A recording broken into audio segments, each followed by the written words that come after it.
I didn't know that the Nigerian Airways still existed at that point. And we figured out how to get to somewhere they were in Ikeja, and they had a flight going to Yola that night. So Malcom and the student union leadership went and brought money from the student union and bought me a ticket. It's the first time I got on an aircraft ever. Yes. And when we got the ticket, I went to the airport, got on the plane. Of course, you can imagine, Kenny, this plane was shaking all the way to. But when we didn't get to Yola. When we got to Jos, as if it was planned, the pilot stopped in Jos. He said he cannot go anymore, that he has run out of fuel. Yes. And that there was no way they would take me as the only passenger going to Jos, to Yola that night. So they dumped me in Jos, and I then went to town on a bike to look for a vehicle that could take me to Yola from Jos. They said it would take 5 hours. At this point was 7 p.m. Yes. So, and the last car had left that was going to Yola. So I came back to the airport. I said, I have nowhere to sleep. There was only one guy left, the radio guy, the guy who receives radio signal from. So the radio cranked on, and they said another flight was coming from Lagos to Jos and is going to Yola. The guy said, this one looks like a miracle, because I'm looking for a way to kick you out of the airport. Now they have asked me to stay. And quickly he called some of their people back, and a flight came, dropped off people in Yola that night, just that night, and took me and several. It turns out that the reason there was a flight from Lagos to Yola was that there were some big men coming to Yola, including Jonathan Zwingina, who used to be spokesperson for Abiola. When Zwingina saw me on the flight, he said, how did you get on a plane? I said, you are supposed to be a terrorist, you know? It was a joke he cracked. So I got to Yola that night. By the time I took it back to Yola, it was 11:15 p.m. Because they thought I was not coming, they had closed the camp, with the hope that they would announce that I didn't show up in camp. Anyways, I used what I know how to do best. I went to the room of the camp commandant, knocked the place on it. The door was about to fall off. I didn't know if it was a woman or a man. The woman came out and said, oh, why would you be knocking my door this late? I'm a woman. I said, I don't know. I just know that you are the camp commandant. I'm here, and it's not yet 12 o'clock. You have closed the camp. When she knew how terrible I looked and how willing I was, ready to fight, she said, please come back tomorrow. When we got to the registration the next morning, 24 other persons who had been denied opportunity to register were allowed to register because of the action I took that night. So, the rest, as they say, is now history. But I just say that to tell you how important Malcom has been in helping to shape my kind of very, very interesting life. Dr. Malcom! Yes. Dr. And it is the same thing when I had to take a decision to run for office this time around. I was calling a lot of my friends up. I wasn't sure what to do. And one morning I was in Lagos, and one young person had put the poster on WhatsApp that Sowore is running, and everybody was calling me. And I said, Malcom, everybody's upset with me that I haven't made myself sufficiently clear to them as to what I want to do. And I'm very sure that you can give me advice on what is desirable. He said, what do you want to do again? I said, I want to be president of the Federal Republic of Nigeria. I thought he would say, sure, you are crazy, which is true. I am. And he said, no. Is that correct? I said, yes. He said, there's no better time. Now, there's no better person who can do this at this time. Just let me know what to do. And that was how we started the journey on underground, to mobilize the entire Nigerian nation, inside and outside of Nigeria, in a different direction, to have a different belief in the possibility of changing the fortune of Nigeria. This was exactly or almost 8 months ago. And we started, I'll give you the journey from Lagos. And when we started in Lagos, of course, everybody thought it was a crazy idea. They mocked us, made fun of us, And I took a flight after the Lagos first town hall meeting and came to the US. And Malcom called me again and said, sure, I saw you were in Lagos. Now that you're in the US, can we try to do something in Maryland? I said, fine. We got to Maryland. I said, Malcom, how many people are you expecting? He said, if we are lucky, we'll get 50 people to attend this town hall meeting. But of course, all of them were alarmed at my look. I had 3 parts on my hair. I had my mohawk all the way to the back. One of them said, can we just buy a clipper and shave your head? You know. The other one said, you know, you have to change the way you dress. Can I buy you a suit? And we had that argument all night long. I refused to cut my hair, refused to change my dress, but I wore a jacket over my usual, you know, casuals. And we got to the event venue, and there were 200 people waiting in Maryland. Yes. So I looked at Malcom after we were done. I said, Malcom, how did we do? He said, well, I don't know what is happening anymore, but it looks like this is going to be crazy. We better be ready. And as we were there, the group in Philadelphia called us and said, we want to host you in Philadelphia. While we were waiting, a pastor in Maryland, and I'm sure he's watching wherever he said, sent somebody and said, I just watched you live. Can you come to my church the next morning? And we went to that church and spoke. That was where the idea of being a hurricane started. I was the least prepared. When I was going, Malcom said, so, I know you might go and say something crazy in this church. But if there's a way you can just be a little, you know, moderate. I said, what do you want me to say? He said, you should preach love. I said, Malcom, there's no way. there's no way you can make me preach love. There's just too much hatred in the world, and we have to say the way things are. Anyway, before you know it, we're in Philadelphia. From Philadelphia, we went to Detroit. By the time we were done with Detroit, Nigeria was waiting for us. We went to Nigeria. We had an argument as to how it would be possible to make it alive out of the airport. But when I arrived in Nigeria on this trip, going back, there were over 2,000 young people waiting outside the airport. To the extent that typically when I go to Nigeria, the DSS, that is Nigerian Secret Police, will take my passport and they will be passing it around themselves. You know, arguing whether they should detain me or delay me. On this day, I got to the airport, they said, sir, we'll bring your passport to you and your bag. Please help us talk to the people outside. I said, who are the people? They said there are thousands of young people waiting out there carrying placards. Generally, I thought we were going to meet 50 people. When I walked outside, they just practically grabbed me and took me. You know, even the people who came to protect me couldn't find me in the midst of all these people. That was how the movement started. We went to Ibadan. After that, massive attendance. We don't know who was inviting who. They just said they heard there's a guy who had a different idea on how to run the country. And in Ibadan, it was in Ibadan that, in my view, there was a generational transition in the radio station. When I met the the Minister of Communication. Yes. And we had no intention of going to the radio station. They called us last minute, Fresh FM. They said, you know, you should come to this show because we have a minister on air now. Listen to this. Who has bought an hour. But after he's done, we'll bring you on the show so that we can talk to you about your ambition. We heard you had a successful rally.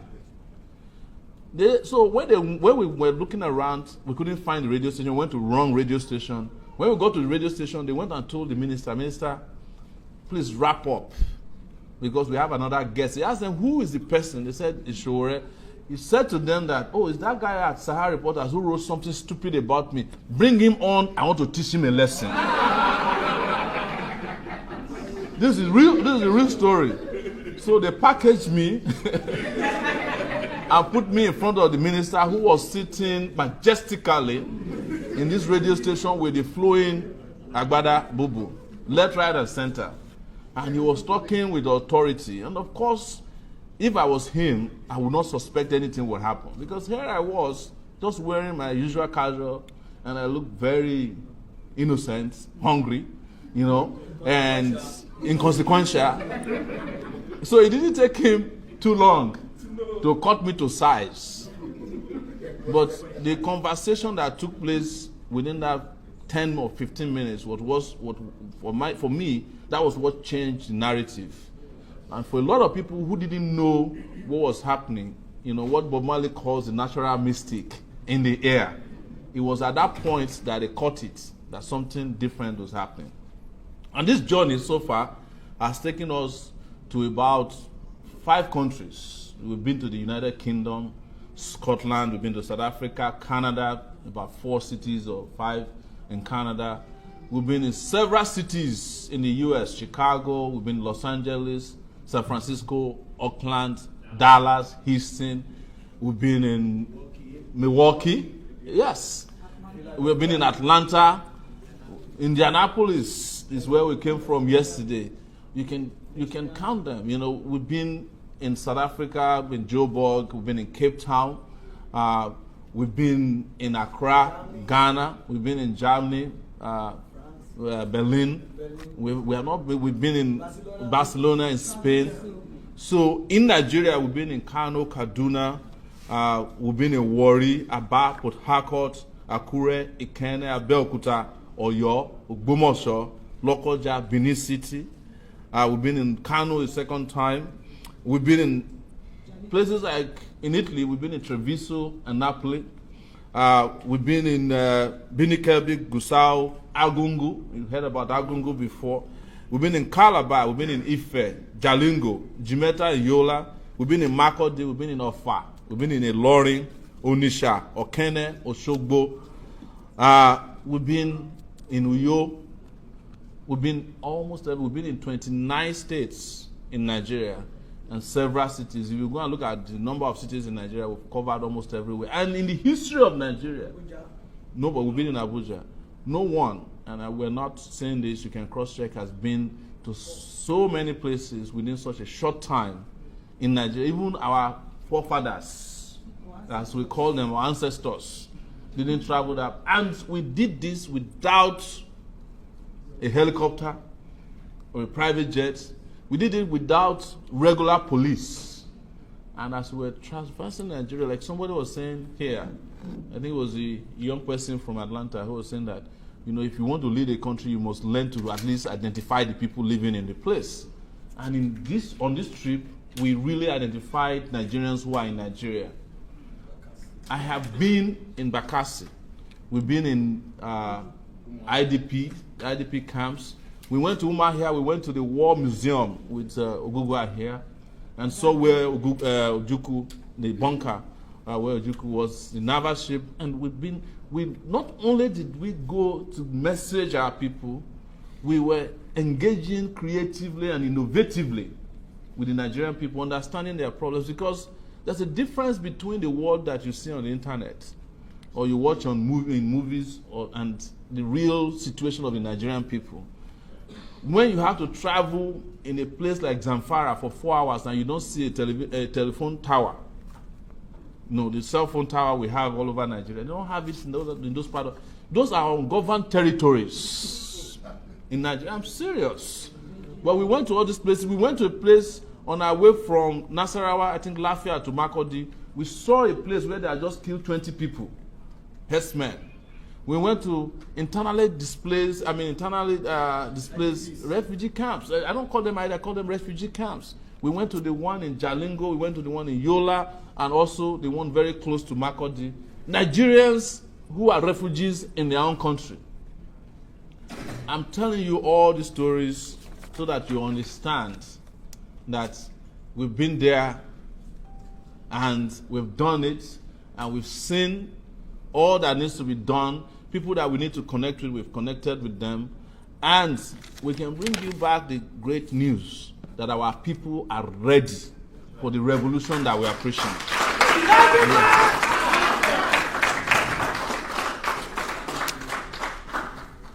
Even within the Nigerian media, as cumbersome as they are, they have to acknowledge that each time we have the necessity to engage with them, that they have seen substance as opposed to the deceit that pay them their bills or they pay their bills. They've been trying everything they can to downplay us. But we told them that it is we, people in this movement, that started the report yourself strategy or way of disseminating information. So some of them called me one day and said, you have not come through the editors to be messaged. How is it that people know about you? I told him, I said, stay there. You know, it's the same way you questioned me when I started Sahara Reporters. They said to me, you are not a journalist, so how are you going to be able to write to captivate the public? Oh, you are not going to do print newspaper? Do you think that you can reach our people without printing newspaper? I told them in those days that newspapers are going to the museum. Why am I going to waste my time producing things that are going to... I'm not trying to create a museum. I'm creating a new form of outreach to the public in a way that you guys will never believe. And that's what happened with Sahara Reporters. But why do you think I decided after 12 years of doing Sahara Reporters to do this? Is that, you know, even at its best, Sahara Reporters did its best, but the media by itself alone cannot change society.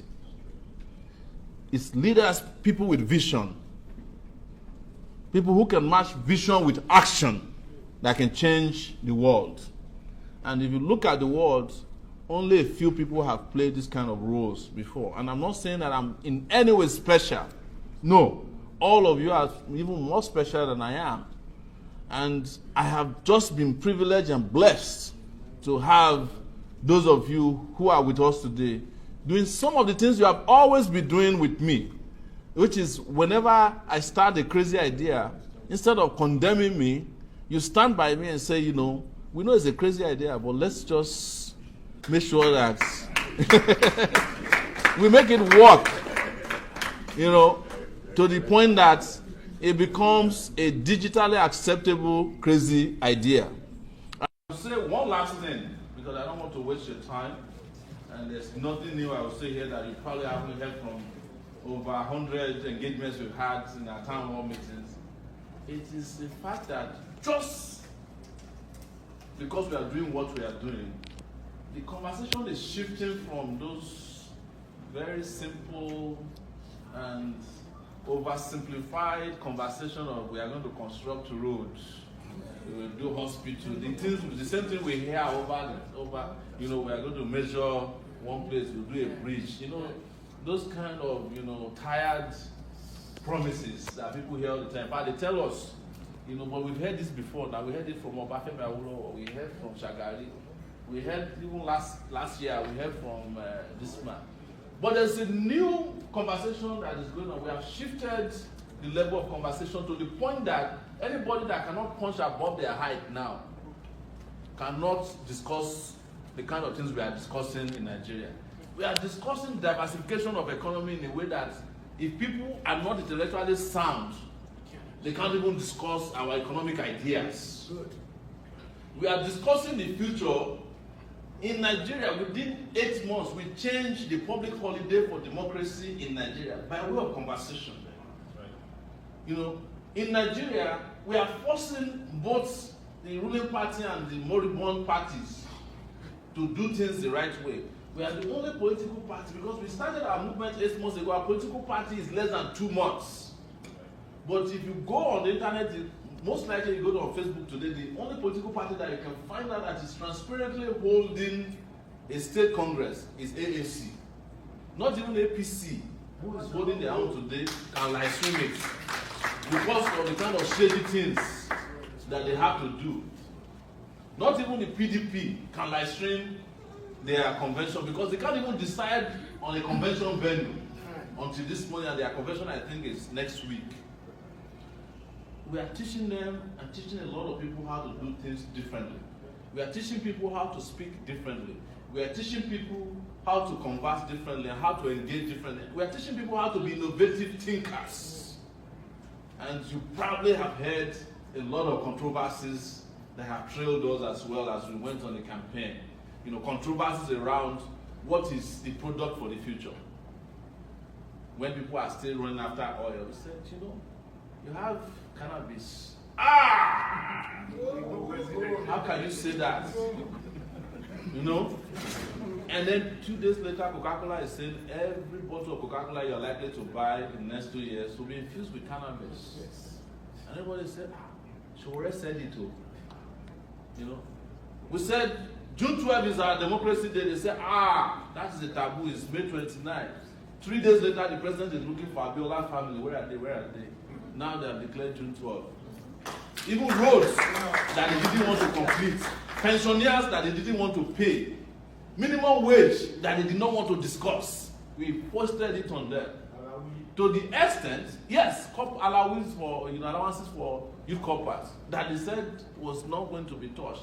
Even those people who stay on Facebook, the Facebook economists, who say that every action that will empower a Nigerian worker will create inflation. We can't find them anymore. No, they are celebrating that. Yes, they are celebrating the achievement that they claim came from us. But they say, well, the moment is our people that, even if you brought the idea, as long as it benefits Nigerians, it's no longer your own idea. But I'm saying that so that you understand. Even the minimum acceptable way of treating a Nigerian, whether they find themselves in a palace or in the governor's office, we are now teaching Nigerians. Tear gas. You know, that if somebody invites you to somewhere, they have no right to delay you because you're a child of nobody. But most importantly, we are teaching people that we will create a society in which the child of nobody will become somebody without knowing anybody. Yes. And that's where I come from. That's the background that I come from. And that is where Nigeria is headed next year. Don't be in doubt that you're sitting here today or you're sitting on what you're doing here today will not have impact. No, as Dimeji mentioned to those of us who started Sahara Reporters' first event, were not this many. And when people were living there that day, they said, it's the same thing. How could we create a platform that will change Nigeria media forever? What's wrong with this? Because as usual, during the launching of Sahara Reporters,